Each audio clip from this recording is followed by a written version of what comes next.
we're just going to have a conversation. I'm here with Don Tinney about business development. And I think that there's a lot of confusion around how to build a practice, about does 421 still work, how is it created, and so really just starting with the little bit of the history. The story goes that Gino was using EOS, he was getting clients, he decided to take EOS to the world and needed to find someone who could replicate the results that he was getting. And so he meets you, and you go and you start the process. Gino's like, I don't think he can do it. And you were like, okay, well, I'm gonna go prove you wrong. And of course you did. So if you could let's just have a conversation about how you did that. What was the thought process?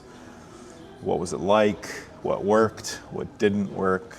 And see if we can kind of eliminate some of the confusion and understand what it takes to start an implementer business. Really, if we're going to start from square one, it started with conversation with Gino where he was explaining what this is. Mm-hmm. And when I heard it, from my entrepreneurial background and experience, my first reaction was, oh my goodness, where was this 20 years ago when 27 years ago when I started my first business. Mm-hmm.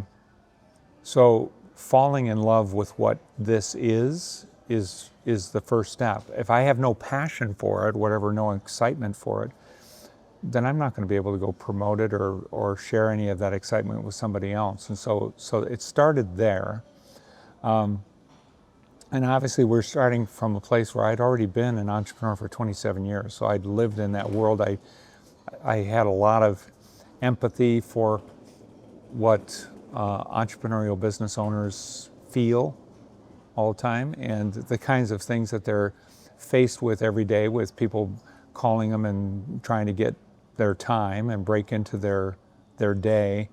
And so, I'd been really good at fending off those people that were trying to get an appointment with me or just sell me something. And so I was also, I had been made part of an organization that needed a big turnaround. And so they were really floundering. They were financially in the red when they asked me to come in and take the role of the general manager, which would have been the integrator seat, but we weren't using that language at that time. So for 10 and a half years, I was completely immersed in that project of turning that company around. Just buried in the thing. Day to day. Fending everybody off. Yeah. Don't bother me, I'm doing my thing. I was not out having coffees or playing golf with other entrepreneurs. I didn't have any time for that. And so that leads to the reason why Gino felt that I was not going to be able to succeed at this. When he asked the question after we went through kind of the very first version of boot camp, mm-hmm.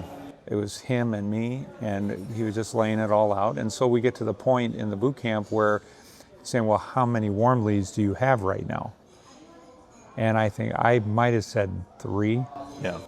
And so that's where he said, I don't think you're going to be able to do this. Mm-hmm. And so I said, well, I wasn't really worried about it because it wasn't that I didn't know a lot of people and I wasn't relating to a lot of people. In fact, a lot of the people that I was relating to were in my business. I was very close to all my agents. It was a real estate company at the time. And so I had like 235 agents that really knew me, trusted me, respected me. And they had a lot of relationships with other people. So it had nothing to do with EOS, but had everything to do with the fact that they trusted me and they had other people that they were relating with. And so I just felt I would go out and just start asking, the people that I knew, who they knew that might be interested in EOS. Now, was it called EOS at that time, No. or was it still the business model? Business accelerator model and process, yeah. So there's no book, No book. no credibility. Nobody knows this name. It's not called EOS. No. It's just you and your 3 leads. That's it. And Gino may be cheering you on. And he wasn't. He was actually, I think inside he probably was hoping that this would work, but Yeah. he didn't believe that it was going to. Right. Yeah. So what did you've got no resources, you're in Michigan, in Kalamazoo, right? And so just give me a sense of like, what's the population of Kalamazoo? Is that where your business network was? Yeah. As much as it existed through the realtors? Yeah. So Small place. Yeah, greater Kalamazoo, which included Kalamazoo, Portage, and the all surrounding areas, about 200,000 people. Okay. So not one of your million population kind of cities. And so initially, first thing first, again, I'm starting with my understanding of how I felt when people tried to approach me for some of my time. And so I knew that basically I was not letting anybody into my world unless they were using a name of someone I knew and saying that person had recommended that I speak with them. And so that put me in a position where, especially if it was a name of somebody that I had respect for and so on, and if that person had said, you should talk to Bob, and well, I don't know Bob from Adam, but the fact that I know you and that you're telling me I should talk to Bob, I'm going to regard that, because I feel even a little bit of pressure that if you recommended it, I need to do that to honor you, my friend. Yeah. And I'll do that, and I'll report back to you that, hey, I did talk to Bob. So I knew that dynamic, so that if I had people that would actually say, I think you should talk to so-and-so, and I would say, well, is it all right if I use your name that you've told me or recommended that I talk? Yeah, absolutely. Yeah. So there was another aspect of this, and that is that I knew whenever the burden was going to fall on me, like the person that was referring you to someone else, that I would have to make an introduction or something like that. A lot of times, because of how busy I was, I would feel like I don't think I'm going to get that done. Yeah.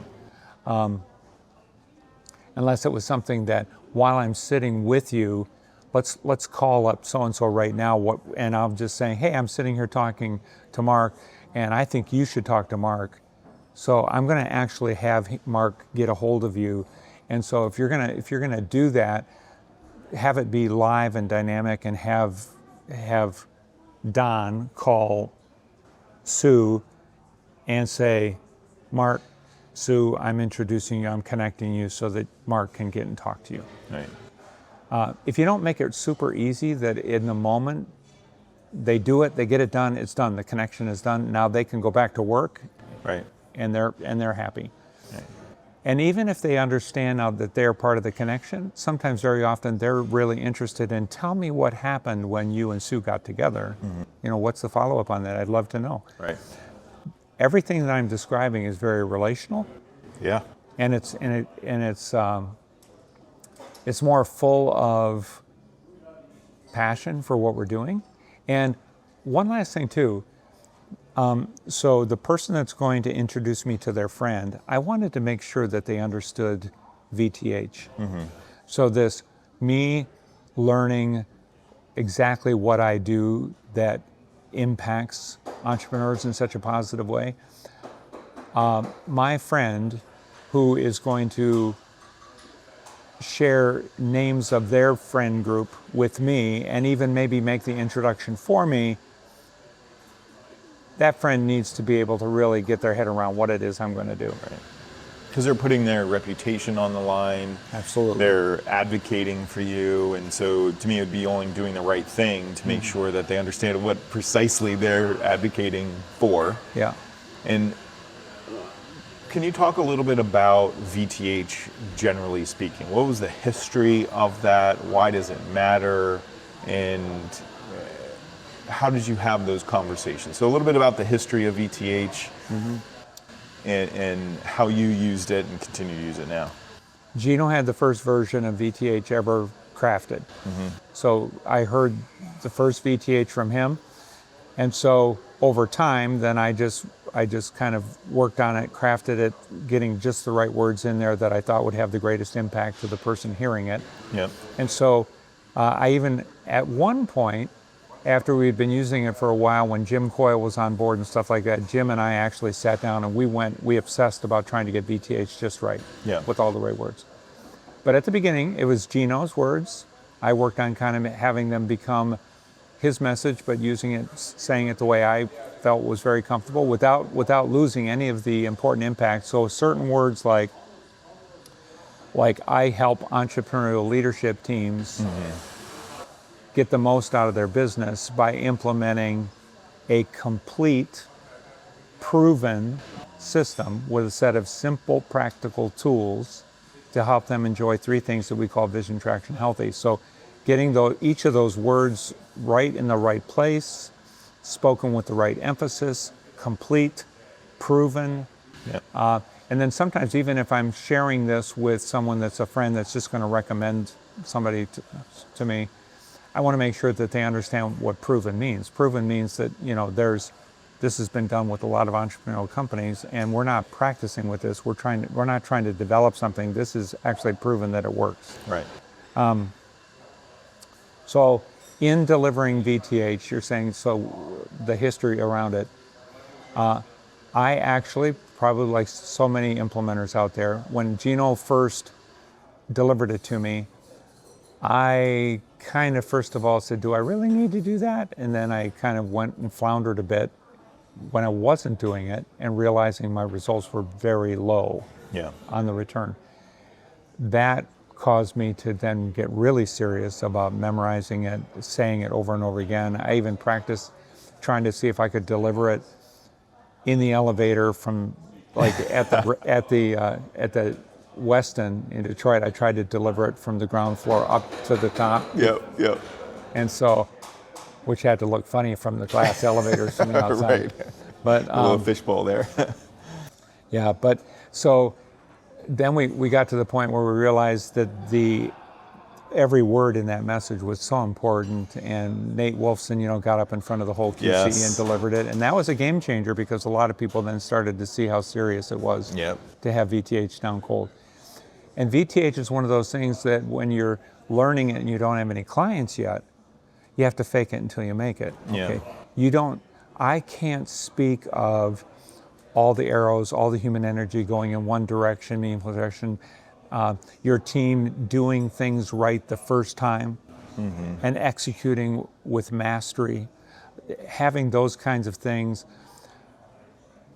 Me as an implementer, not having clients that have actually experienced that, I'm talking about something I've never seen or experienced. I'm trusting that what Gino describes is true, but when it comes out of my mouth, it has to sound like this is absolutely true. This is what people are experiencing. And so my friend who's going to recommend me to their friends has to think this is really, really true. Right. And I do know this person that, is a landscaper or whatever else, and they've done work for me and I really like them, and I'm willing to take the chance of connecting you two, but I want to make sure that they don't get hurt and my reputation doesn't get damaged in this whole thing. So helping my friend to understand exactly what their friend is going to experience if they connect me is super, super important, especially if you're talking to somebody like an accountant or an attorney. They're even more protective of their clients. And so I even had one of my accountants, the accountant that did all my bookkeeping for my business, he would not refer anyone to me for 1 year because he knew I was very successful in this area of business, but I had never done anything over in this area with EOS. And so he said, I'm just going to wait and see if you're still around a year from now. Then I'll start to open up my clients to you. So if you're going to do biz dev, you have to really get in the mind of the person, your friend that's going to be your contact or your connector, or even the business owner that you're now connected and you're going to go sit down and spend time with them. You have to get in their mind, in their head, and where they're at. So that's VTH. That answers that. Yeah. So you're out there. You've got no books. You're mastering VTH. You're having conversations. At what point in time, was it just straight line to clients and replicating all of Gino's results? You mentioned a few of the ups and downs where you weren't doing VTH and wasn't working. what were the moments? Did you think about quitting? Did you think, like, at any point in time, was biz dev not working, and how'd you overcome it? And tell us a little bit about that. Well, there's, especially when you're starting, in our situation, as you said, nobody knows what this entity even is. It's got no name recognition at all. We have no client base that we can kind of point to. Gino had his 50 clients, I had 0. So largely what I was thinking, if I don't have a session where I'm in a session room, then I need to be out interacting with human beings. And so I need to be out having coffees, I need to be visiting people, I need to be sitting down talking to them. So anybody that knows me and trusts me, I'm setting up all kinds of meetings with them, coffee meetings, not talking to them on the phone, not emailing them, not texting them. This had to be very personal. This sitting down over a table, having lunch, coffee, whatever it is. And so, which is hard work and takes a long time, and to me, it's always really tempting to just like blast out 100 emails and text messages, and even making phone calls and leaving voicemail. It's like all that kind of stuff is not particularly relational, considering that they are letting us into the inner sanctum of their business. Exactly right. Exactly right.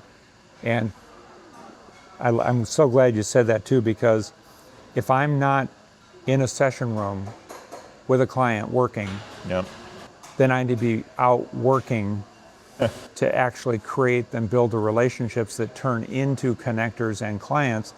So everything that I would, start with the people that know me, start with my friends, and don't ask them over the phone, don't text them, don't email them, whatever else. Say, hey, let's go do coffee. Yeah.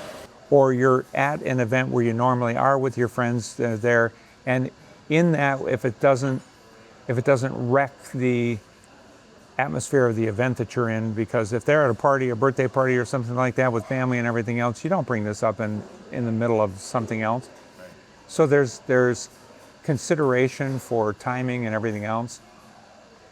And if it's something like, hey, let's get together, I want to talk with you about some things that I'm doing right now in my life and my business, I'd love to have you be aware of that, and so let's go do coffee or whatever else. Now, in that setting, with an hour, we're enjoying just kind of catching up. What's been going on in your life? Tell me a little bit more about that and everything.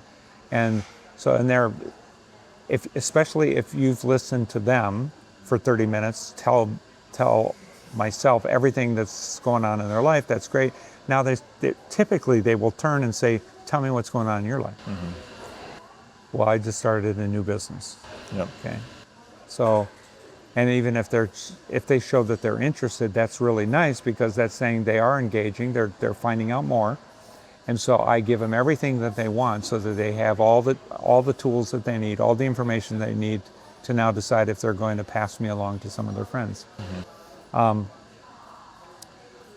As I was doing that, I discovered that when I asked them, who do you know that might be able to benefit from this? Mm-hmm.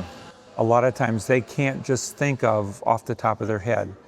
So Gino had already started, he had an industry list where it had these types of businesses. Mm-hmm.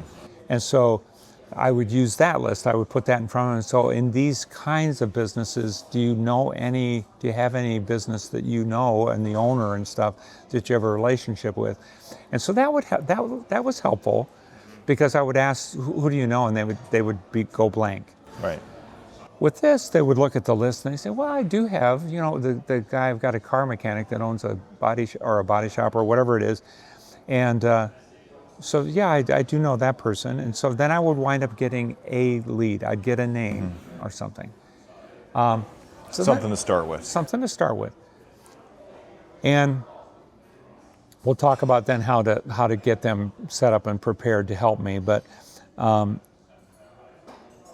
had this, I don't remember exactly when it came up, but Dun and Bradstreet, others I know, different organizations make their lists, their directories of businesses, and a lot of times too, if they've got some of the demographics and the information about the business, that's really helpful. How many employees, how many years they've been around, Yeah. who's the owner's name, blah, blah, blah. So I purchased one of those lists for all of Southwest Michigan.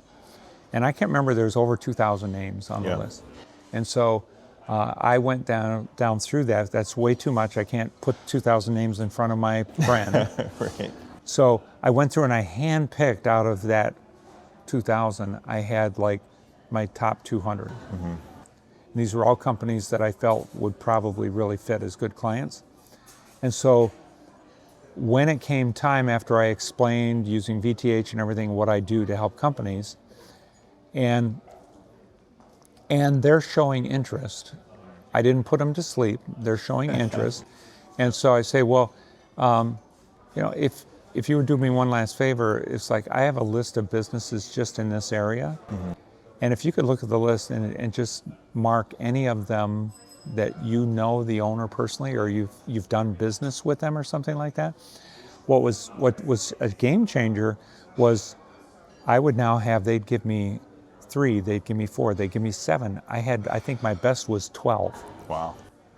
That somebody, because they were very relational and they were connected to it, and they golfed with them and all that kind of stuff. So it was not business so much as golf, or they did something with them. Right. But it was someone that if they reached out to, would pick up the call or pick up the return the email or whatever. No question. And I would even clarify that. So tell me, like, how well does this business owner know you? Okay. Would you say they respect your opinion? That was a question I used to ask because that was very important. And so now I've got my list of 4. And so if I call them, is it all right if I use your name, that you're the one that basically suggested that we connect? Oh yeah, that'd be fine. Would you feel more comfortable if you did the introduction? And if we're going to do this, then let's do it like via phone, like we could even do it right now. Just get on a phone call. If you don't get them, leave a message for them and say, I'm sitting here with Don Tinney, and I respect Don a lot. I've known him for 20 years, and I really think you'd benefit by sitting down and having coffee with Don, or something like that. And so when they do something like that, even if it's just a voicemail, they just got a warm call from this person to their friend, and it's like, I'm going to link you up with Don Tinney. Right. Then sometimes too, the idea there is they follow it up with an email, and they're introducing Bob to Don and putting our emails together. We've done it multiple times. Oh yeah, lots of times. Lots of times. And so now there's a phone call that happened, there's the email that happened, and I'm all set to go. Yep. That's the perfect scenario. And when I started getting those kinds of leads, Yep. all of a sudden my warm list went from 3 to like I had 20 people on my warm list. And these were all coming from friends. These were not coming from entrepreneurs. Right. They are just sharing people they know in their circle and that happen to be business people. Yeah. So in that, next step of the journey would be, okay, now I've got an appointment with Bob. We're going to go have coffee. We're going to have breakfast, lunch, whatever it is. We're going to sit down and kind of hang out. So always in that starting out, what happens there in the meeting, Sue told me that I should have a conversation with you. She has a lot of respect for you, said you've been doing this business for, she thought, at least 15 years. And so, Bob, I'd love to have you just tell me all about your business and what you've been doing and stuff. And so Bob starts to just talk about business. And the thing I discovered in that is entrepreneurs, and especially visionary owners, typically are very lonely people. Yeah. They're embedded in their business. They can't necessarily, or they don't feel comfortable talking about their problems with their own business people, the people in the company, because a lot of times they are the problem. And so it's almost like Right.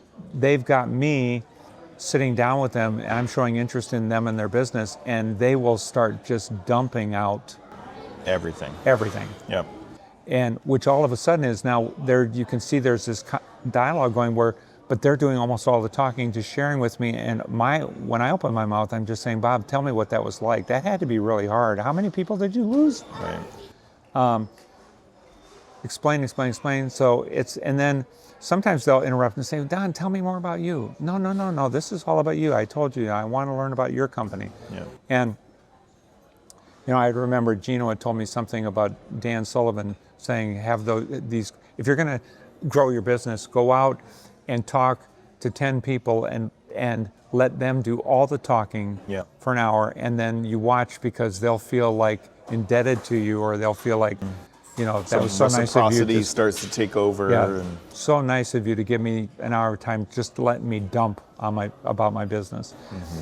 So in that too, then I would try to say, okay, so love that you've shown me all about this is where it's been and how you've gotten up to here to this point today. Bob, tell me where you want to be 3 years from now. Yeah. Where would you love your business to be that you're right now not enjoying those things? And I would actually do a little mini 3-year picture, because all of a sudden as I'm helping them to kind of get in their head where they would love to be. Yeah. And then, Bob, so what's keeping you from getting that right now? What do you see are the big obstacles right now? So it's almost like the about you in the 90. Yeah. But I'm kind of hearing from the owner what's the big dream? What do they want? What's the handicaps? What's going on? And so when I started, again, having those, you said we started with 421. I can't remember exactly. I think 421, I think we came up with that looked like the average kind of conversion from warm call to 90 to client. Yeah. When I started doing these kind of relational connections, my close rate was not 421. No. Right. No, my conversion to get them into a 90 was above 50%. Yeah. For sure. It's getting closer to 75% getting into the 90. Yeah. And then because there was on that, you took a lot of pain and suffering to get your list to 20. Yeah. And by the time, tell me a little bit about the criteria you use to put them on the list. So that's a good question. Because if that's the 4 and then you got more than 50% into a 90-minute meeting and then more than 50% became clients, you can't just put names and email addresses on a piece of paper and call it a warm lead. That's so correct. What were your criteria there? How did you think about who made the list? Yeah, and at the beginning, we defined warm lead as anybody that would talk to you about EOS, which is really pretty too loose for a warm lead, like you're saying. The fact that you're willing to talk to me, but you don't even really have much of a business, and you're not even making $1 million yet and stuff. And so there was the balancing side of that is help first. So I've got somebody that isn't quite at that place where I would count them as a legitimate warm lead, but they're showing all the right indicators that they want to get to here, which would definitely be target company. Yeah. But right now they're just at a place where they're not really right there. But can't afford a fee or anything like that. But with them, the point was, I had a number of those I had a strong relationship with them. They kind of looked at me as the person they would call if they had a question. Yeah. And they were on my list of kind of nurture. Yeah. And a lot of times I would have I'd just get together for coffee once a quarter. Just, how's it going? Where are we at? How are things developing? Do you have any questions that I can help you with? Have you started filling out your VTO yet? Right. Because they're basically sort of self-implementing. Yeah. But have you read Traction? Are you done reading Traction? Do you have any questions about that? So that just nurturing that relationship, which not only that, but then they can become a connector too, because they can be pointing me to other people. So there's that. When they actually got through VTH, they heard what it's about, and I know something about their business, and they're saying that yes, they're willing to go to the 90. Yeah. I've got to be accurate in the way I say this. as soon as I was having that warm conversation, I can see that this is really Target. I mean, this is a company that could They're be in enough pain. They got a business of size. They want to grow. Yeah, Yeah. they're on my On your warm list. Yeah. So, and Gino and I had that very, very simple, that The ABC. yeah. And so, okay, Which still works, by the way. I used it my whole life. I never used anything different. So you're at the D, got to get you to a C, up to a B and A.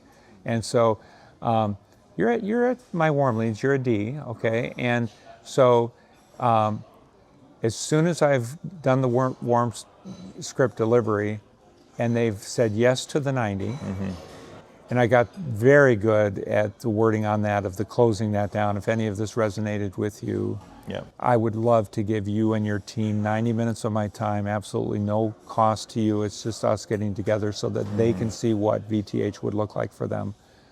My close rate again started going really high. So they're still on the warm lead list until they actually do the 90. Now they're going up to C, and then they're going to stay at C until now we've scheduled the focus day, which now they're going up, and we've completed the focus day, they're up to B, and they're not going to A until they're VB1. Yeah.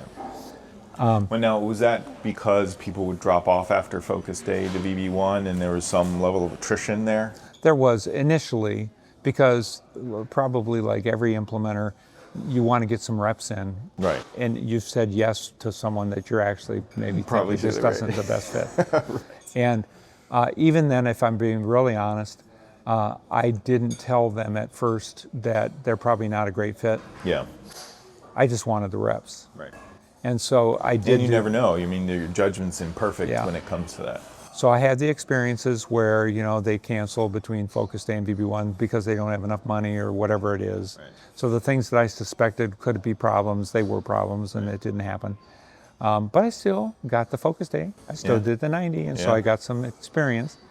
But that started to go away because now that my confidence level of communicating what this is all about and everything is getting better pre-90, and then in the 90 I'm getting much stronger about this is what 100% strong looks like in each of these 6 components. And they're coming out, or at the end of it, we're saying, now that you know what this looks like at 100%, and you know how this process that we're going to use, that you're going to follow this process to get you there, I would then start to qualify. And based upon if during the about you part, I was hearing stuff that made me feel like I would love to work with these guys. Yeah, yeah. They're hurting. They seem humble. They want to grow. They're talking about this future that they want it. Yep. I'm seeing stuff. And so one of the things I would tell them is, I said, I'm going to give you some feedback from our time together. Okay, so I want you to know that everything I heard come out of your mouth says I want to help you. Yeah. Okay, I think you guys are great. I mean, from a standpoint of starting this thing, I just feel like you're ready for this. And so I want to go on record to say, if you're going to pick somebody, I would like to be that guy. Yeah. Now, I want to now also say something to you, to say that if I've misjudged and if you don't really want to become much better, if you don't want to become your best, if the things you told me you wanted, You don't really want it, Right. then I'm not your guy. Yeah. Because I only want to do this with teams that are really serious about going from here Yeah. to there. Yep. And I always had that conversation with them. And so then my close rate with them, it was crazy. It went up to like 75%. Yeah. And so, because sometimes they would deselect. They'd say, nah, I don't know. And they would say, no, we decided, we talked about it, we don't want to do it. And I'd be very, very peaceful with that. Yeah, for sure. I just dodged a bullet with You this. did.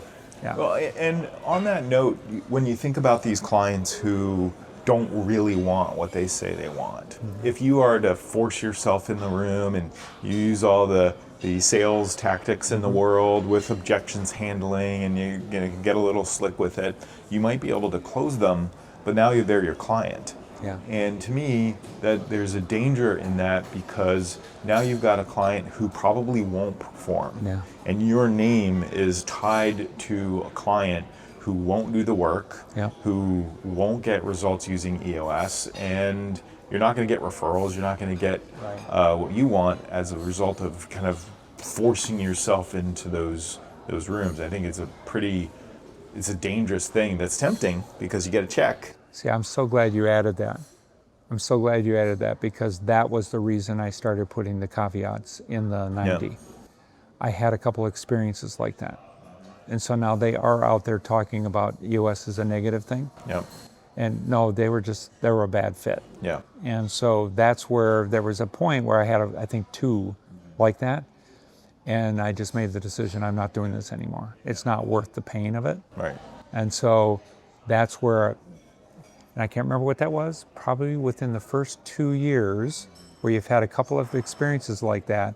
And at that point I said, I'm gonna stop this. Yeah. And I'm gonna stop it at the 90-minute meeting. Yeah. So. I think it's, you start with no resources. It's not even called EOS. There's no traction, which was published in 2007. Yeah. Right. You were already 2 full years 2 in. years in before you even had a book or anything to hand them. And you've basically had your entire implementer career, at least probably 75% of it, with nobody knows what EOS is. Yep. And of course now many people know what EOS is, but not nearly as many as you'd think, right? So we're sitting here in Australia, and we did some math, and there's between 80 and 120,000 target market companies in Australia. We've done 506 focus days since 2011. So 506, with business turnover and those kind of things. I mean, we have Barely touched. 0.5%. We barely scratched the surface. Yeah. And that exists in other markets where we just have just a small percentage. And of course, we have resources. What are the couple things that you would tell new implementers or those who maybe are struggling? What advice would you give to them? So, just talking to them, you're in this blue ocean of opportunity. Yeah, and that's good, because you just triggered something else too. I want to go back to the initial conversation with a friend or whoever's going to become your referring person. I always wanted to make sure they knew exactly what was going to happen when I met with their friend. Yeah. I didn't want them worried that I was going to do some heavy-duty sales pitch or anything like that. I wanted to say, look, in this meeting that I'm going to have, I'm only going to find out about their business, and if they're interested in receiving a gift of a book, I'm going to give them traction for free. Yeah. So I want you to know that when I'm meeting them, it's all giving, giving, giving. I'm not taking. Right. And I'm not going to do a sales pitch on them. Okay. Only getting to know them and their business. I'm going to invite them. If they're showing interest, I'm going to invite them to come into a free 90-minute meeting where they can explore and ask any question. They can actually, so I want the person to know that I'm not going to hit them with sales or anything like that. It's all going to be just helping them. I think it's important to use the word invite. And to me, that's a very interesting distinction. Because when you're selling and you're kind of pushing, it is not exclusive. It is not special. Yeah. But an invitation is. Well, there's only a few invitations out there. That's right. You're being invited into something that is exclusive, is special, it's meaningful, it's relationship based. It's me inviting you into something I think can help you. I just think it's really important and the way time, to think about it. The timing of that statement is so important right now too, because consider the fact that when you're going to meet with this business owner that was just introduced to you by Sue, okay, and when you're explaining to the business owner, I don't meet with every business owner out there. Right. I don't have the time to do that. I actually don't have the interest in doing that. So I basically talk to people I know and ask them who they would recommend that I talk with. So the reason I'm talking to you is because Sue actually told me that I should invite you and I should spend this time, because that is what makes it more personal. It makes it more special. They're appreciative that Sue would even mention them in this context. And so, I think that what you just said, the way we're doing this, it captures that this is special. I don't do this for everybody. Right. And that makes them feel special. It makes them feel like they're building something of importance, that they are making an impact. And I think that's just a really... And think about that at the end of the 90. Yeah. I want you to know, I've done this. I offered you this 90-minute meeting because of what Sue said and what, our time that I spent with your owner, your visionary owner. That's why I'm here. And based upon what we shared over coffee, I wanted to meet you all and I wanted to be in this room with you. Okay, so now I don't go forward from here with just anybody. I've told you that the reason I would say yes to you is if you are really passionate about getting what you want. Right. If I feel that that's the case, and this is going to be kind of like you're going to roll up your sleeves and let's do this, then I will be at your side doing it with you. And I think that's also an important distinction too, because you're basically becoming the buyer, right? You are saying, hey, I want to live my EOS life. I want to do what I love with people I love. And I think you're it. You're one of those. You're one of those that I'm a fit for, that I'm put on this earth to serve. And I think that's just as opposed to just trying to, work with anyone who will have you. Now, of course, in the beginning, you don't have that spidey sense, right? You kind of don't know who you're put on this earth to serve, so you got to do it through a selection process of whoever is willing to listen to you. Yeah. So I think that's interesting.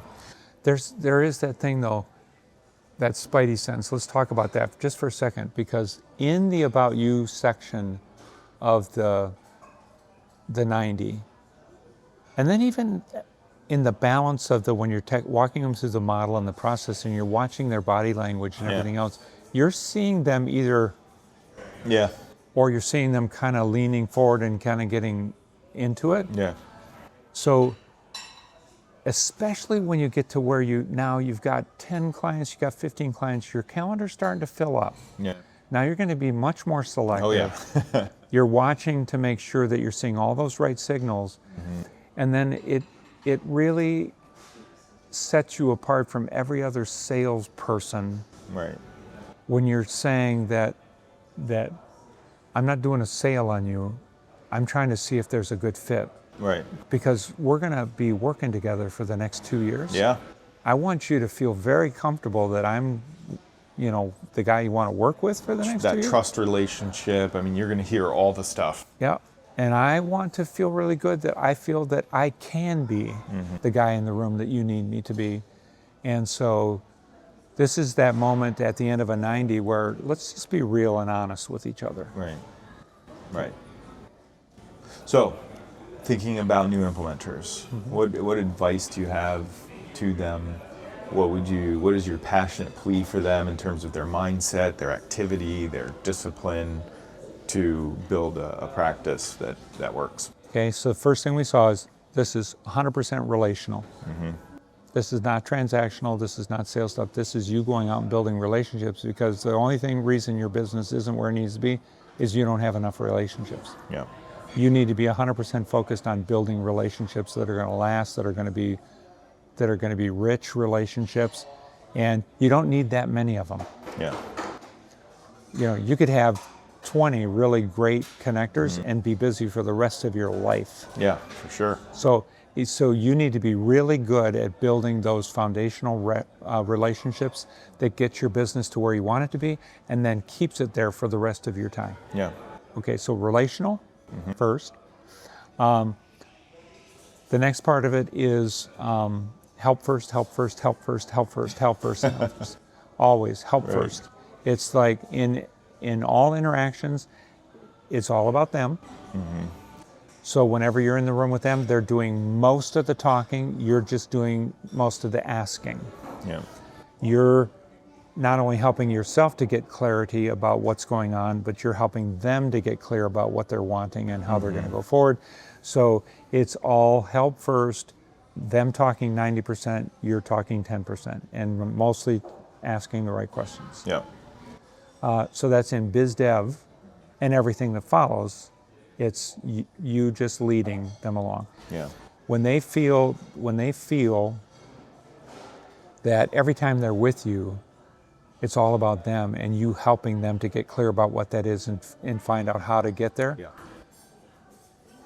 they'll be glued to you for life. Right.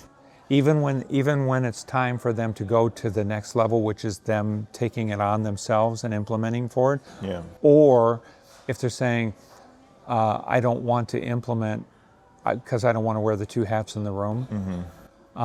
Do you have an implementer that you could give to me that would be half your cost, but would be really good at running the sessions and stuff? And I can do that. And they trust me to hand them to an implementer that'll take them to the next level. So relationships, help first all the time, 100% help first. Yeah. And that's in the help first also ties in the do the right thing, because you're speaking candidly to them in the moments where they need something to happen. To do the right thing right now is we have to get this part of it in place. So living out your core values with them.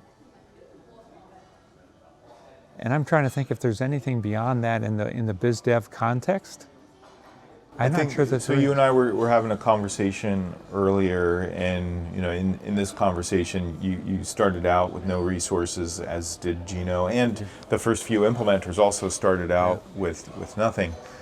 So then I'm thinking about the journey. I mean, when we start a new client, we talk about taking 100% responsibility and accountability. And I would imagine just in the way you're talking about managing your D's and C's and B's and A's, that there's, and getting those people into those coffee meetings and trying to figure out, you're done in Bradstreet list, there's some discipline that goes along with that.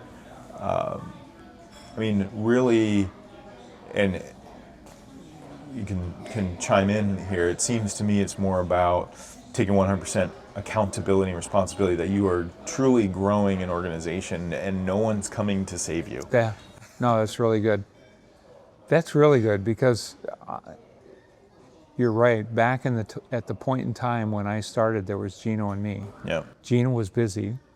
He had his 50, what did he have then? He had over 20 clients, so he had over 100 days. I think he had like 150 days of session time. His 150, 65, focus day, buffer days, that was all that Dan Sullivan stuff. Yeah. And so his plate was full. Yeah. And he made it very clear to me that I was going to have to build my own business. In fact, it was like, we're not going to be partners if you can't build your own business. So talk about all the weight being on my shoulders. Right. And so, but it was good for me because I wanted to prove to myself too that I really could do this. Yeah.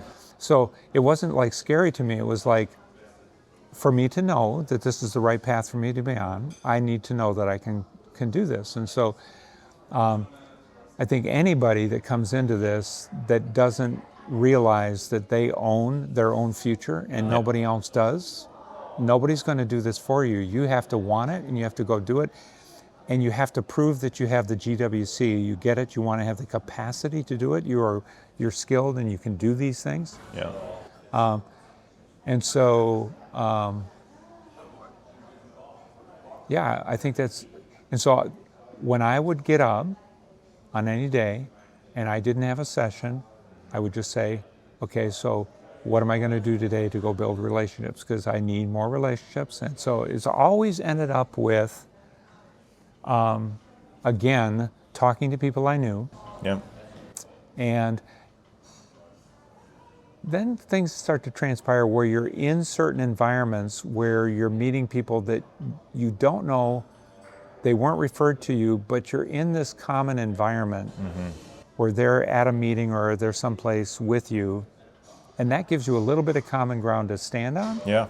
And so starting from there, we're in this meeting that we both got invited into from somebody else, and here we are sitting at a table next to each other. And so whenever I'm in those situations, boy, do I take advantage of those. Yeah. I am asking them all the questions, just like I did when they're at a coffee meeting. Right. Tell me more about your business. Oh my goodness. Oh, let's get together again. Let's talk more about this. I want to hear more about this. And typically, I don't share anything about me until they say, Don, tell me more about what you do. Yeah. I can tell you what I do in 2 minutes. Yeah. BTH. Right, BTH. Yeah. Yeah, but they've just done all the talking. They've, sort of bared their soul to you. Yeah. And you didn't even say a word, and you're already trusted advisor to them. There's another really important thing that I need to add to this, and that is, at the time, nobody knows about this business entity. Yep. They think I'm a consultant, no matter what I say.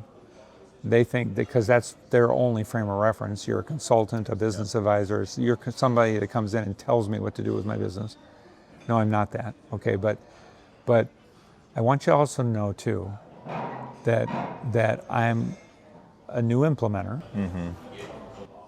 You are going to be my first client. Yeah.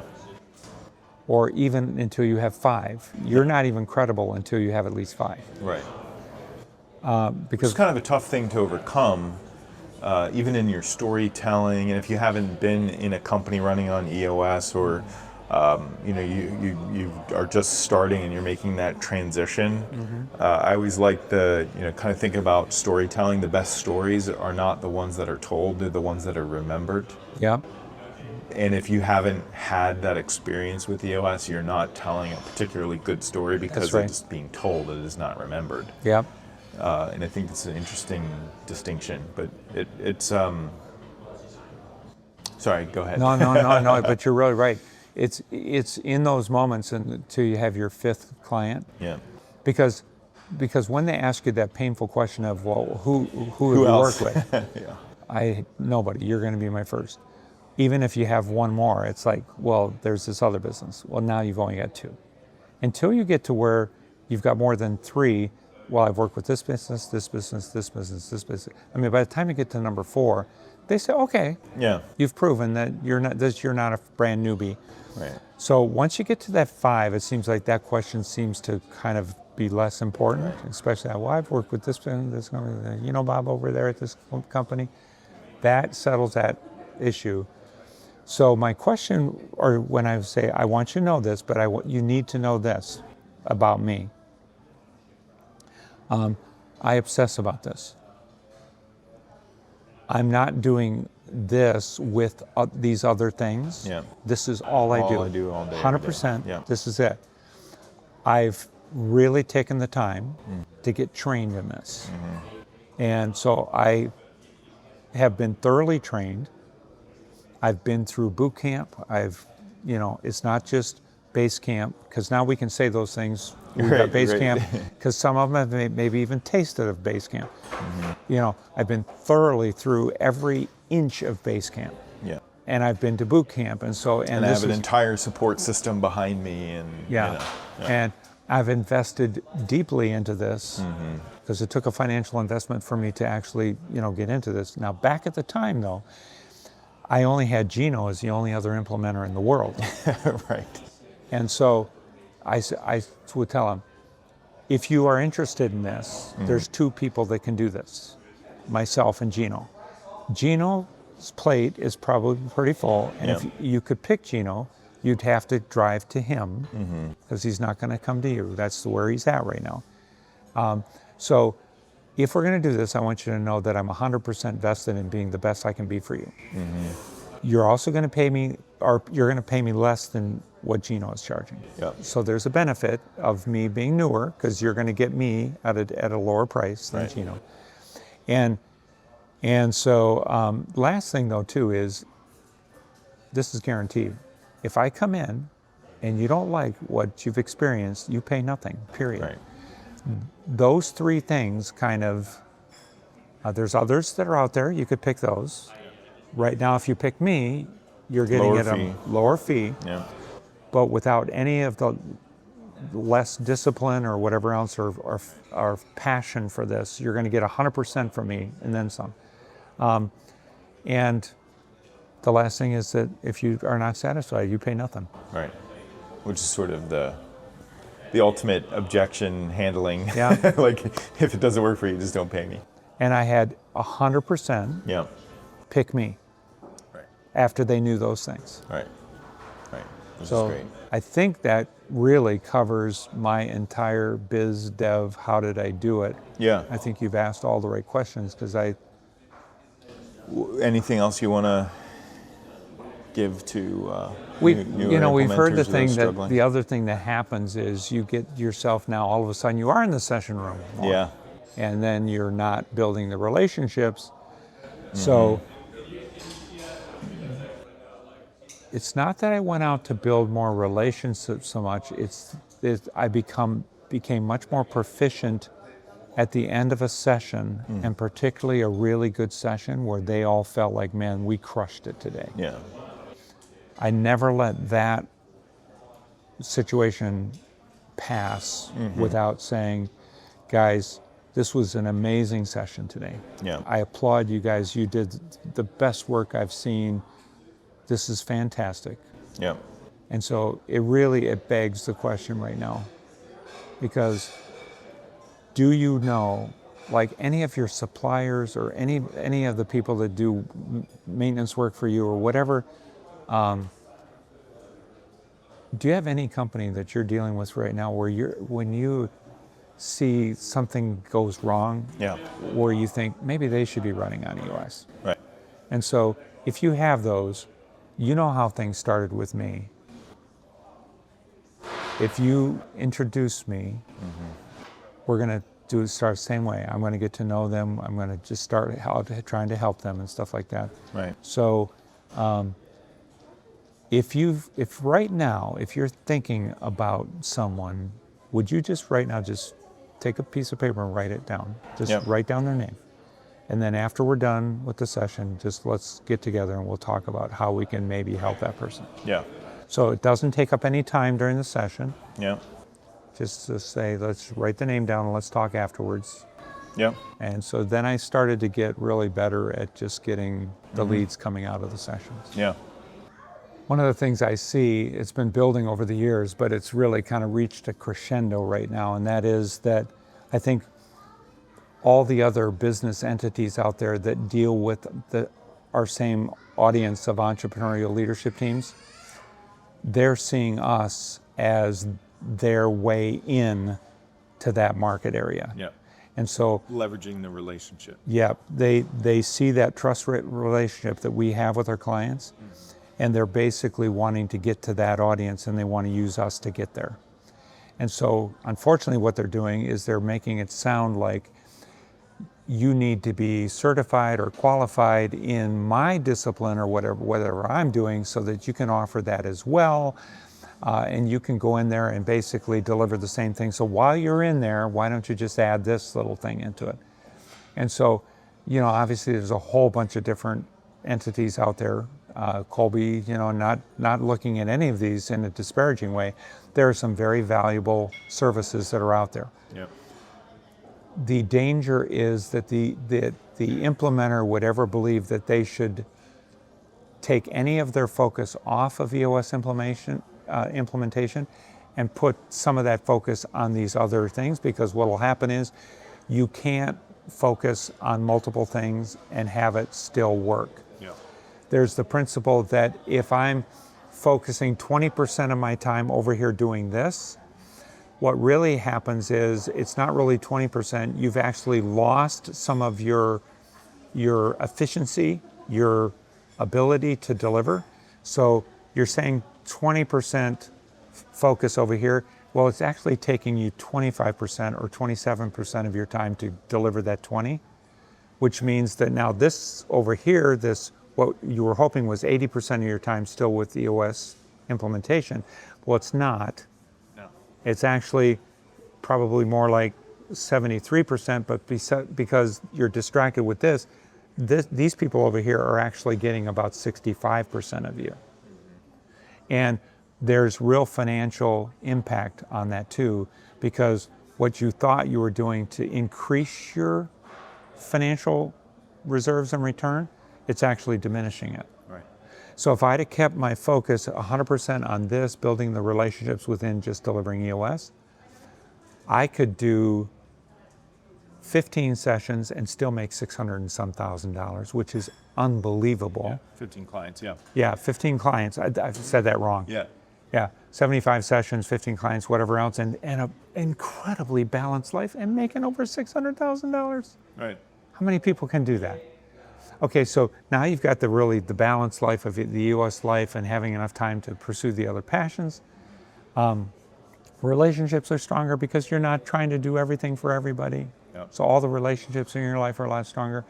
And then if you really, really desire to get up to 150 days or something crazy, 200 days, but if in fact you love it and you just love being in the room or whatever else, and you're making $1.6 million just focusing on being in the session room, which you love to do with your clients.